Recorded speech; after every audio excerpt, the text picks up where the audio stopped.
Moonwalking with Einstein by Joshua Foer. Moonwalking with Einstein. Let's connect to the book.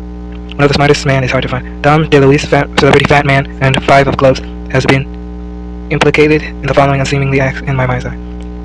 He has hawked a fat, global, hospital 9 of clubs on Albert Einstein's thick white vein, 3 of diamonds, and delivered a devastating karate kick, 5 of spades to the groin of Pope Benedict XVI, 6 of diamonds. Michael Jackson, king of hearts, has engaged in behavior even bizarre for him. He has defected 2 clubs on a Salmonberger, king of clubs, and captured his flatulence, queen of clubs, in a balloon, 6 of spades. Ray Perlman, diminutive cheer bartendress and queen of spades, has been caught cavorting with 7'7" Sudanese basketball star Manute Bol, 7 of clubs, in a highly explicit, and in this case automatically implorable, 2-digit act of Congress, 3 of clubs. This all dry tableau, which I'm not proud to commit to the page, goes a long way toward explaining the unlucky spot I find myself in at the moment. Sitting to my left is Ram Kohli, an unshaven 25-year-old business consultant of Richmond, Virginia, who is also the defeated United States memory champion. To my right is the muzzle of a television camera from National Cable Network's weird out behind me, where I can't see them and they can't disturb me, are about 100 spectators and a pair of TV commentators offering play-by-play analysis. One is a blow-dried veteran boxing announcer named Kenny Rice, whose gravelly bedtime voice can't conceal the fact that he seems bewildered by this jamboree of nerds. The other is Pele of U.S. memory sport, a bearded 43-year-old chemical engineer and 4-time national champion of Fayetteville, North Carolina, named Scott Hagwood. In the corner of the room sits the object of my affection. A Kitschy 2-tiered trophy consisted of a silver hand with gold nail polish, brandishing a royal flush, and in a patriotic flourish, 3 bald eagles perched just below it, nearly as tall as my 2-year-old niece, and lighter than most of her stuffed animals. The audience has been asked not to take any flash photographs and to maintain total silence. Not that Ram or I could possibly hear them. Both of us are wearing earplugs. I've also got a pair of industrial strength earmuffs that look like they belong on an aircraft carrier deckhand, because in the heat of a memory competition, there's no such thing as deaf enough. My eyes are closed on the table in front of me. Lying face down between my hands are 2 shuffled decks of playing cards, and in a moment, Chief Arbiter will click a stopwatch, and I will have 5 minutes to memorize the order of both decks. The unlikely story of how I ended up in the finals of the U.S. Memory Championship, stock still and sweating profusely, begins a year earlier.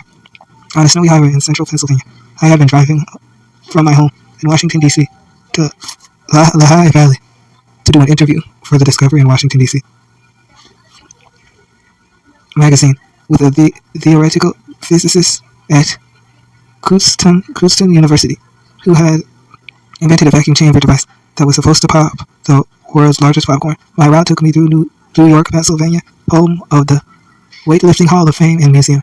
I thought that sounded like something I didn't want to die without having seen, and I had an hour to kill.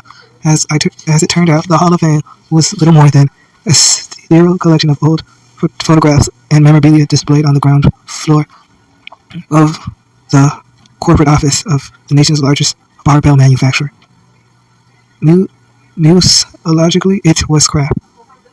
But it's where I first saw a black and white photo of Joe, a mighty Adam Greenstein, a hulking 5'4" Jewish American strongman who had earned his nickname in the 1920s by performing such inspiring feats as biting quarters in half and lying on a bed of nails, while 14-man Dixieland band played on his chest. He once changed all 4 tires on a car without any tools. A caption next to the photo billed Greenstein as the strongest man in the world. Staring at that photo, I thought it would be pretty interesting if the world's strongest person ever got to meet the world's smartest person. The mighty Adam and Einstein, arms wrapped around each other, an epic juxtaposition of muscle and mind. A neat photo to hang above my desk. At least I wondered if it had ever been taken. When I got home, I did a little Googling.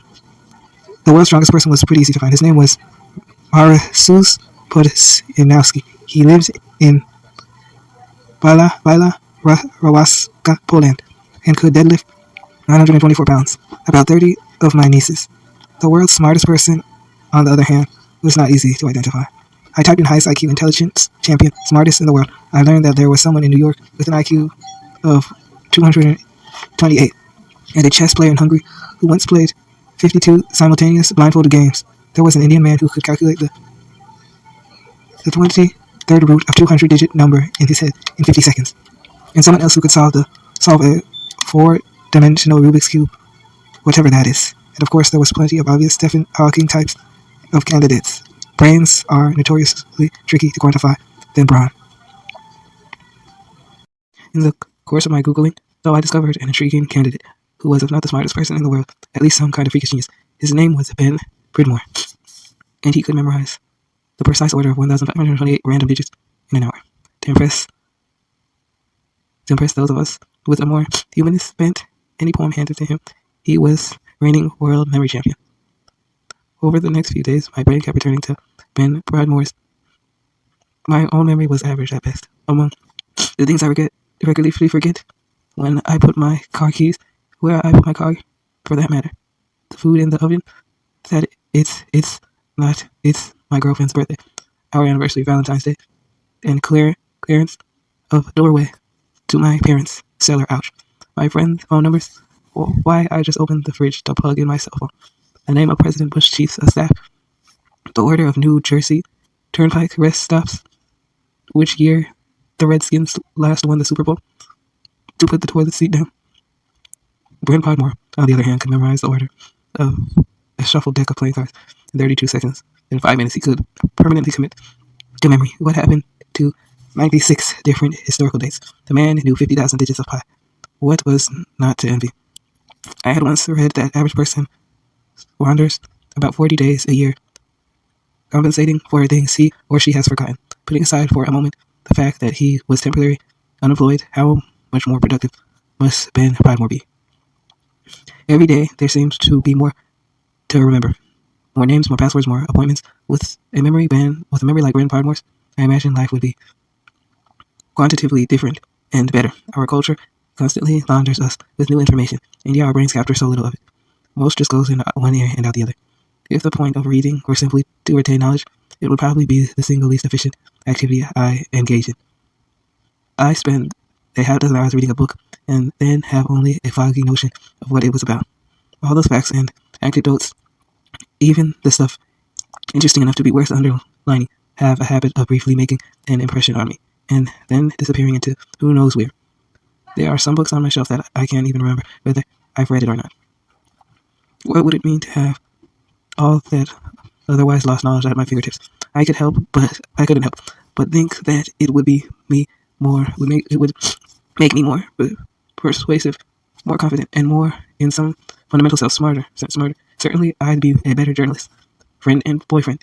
But more than that, I imagine that having a memory like Ben Pridmore's would make me an altogether more attentive and perhaps even wiser person. To the extent that experience is the sum of our memories, and wisdom the sum of experience, having a better memory would mean knowing not only more about the world, but also more about myself. Surely some of the forgetting that seems to plague us is healthy and necessary. If I didn't forget so many of the dumb things I've done, I'd probably be unbearably neurotic. But how many worthwhile ideas have gone unthought and connections unmade because of my memory? I kept returning to something Brent Pridmore said in a newspaper interview, which made me ponder just how different his memory and my own might really be. It's all about technique and understanding how the memory works, he told the reporter. Anyone could do it, really. A couple of weeks after my trip to the Weightlifting Hall of Fame, I stood in the back of an auditorium on the 19th floor of the Con Edison headquarters near Union Square in Manhattan to observe. An observer at the 2000 U.S. Memory Championship spurred my fascination with Ben Pridmore. I was there to write a short piece for Slate magazine about what I imagined would be the Super Bowl of savants. The scene I stumbled on, however, was something less than a clash of titans. A bunch of guys and a few ladies, widely varying in both age and hygienic, and keep poring over pages of random numbers and long lists of words they refer to themselves as mental athletes, or just MAs for short.